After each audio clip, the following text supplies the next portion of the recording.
Hey guys, it's Marie with WTI. A lot of people don't realize how important exfoliating your skin is. My husband fairly recently started exfoliating his skin.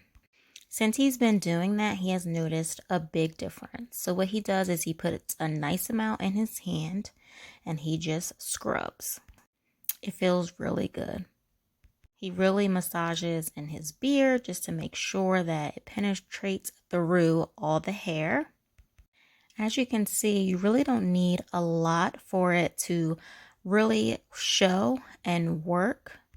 After he finishes, he takes a rag, wets it, and gets all of that scrub off. It takes a little bit of time, but it is definitely worth it. And after he is finished, you can really tell that his skin is nice. It's more clear and it is very, very smooth.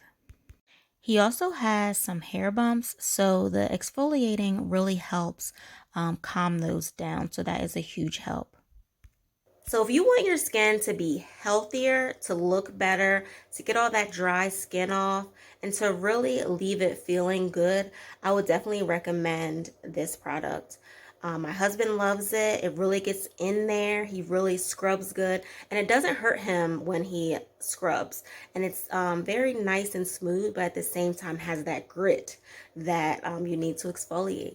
So he's super satisfied with this product, and he told me that he's going to keep using it for a while. So I think that it's great, and that's my point of view.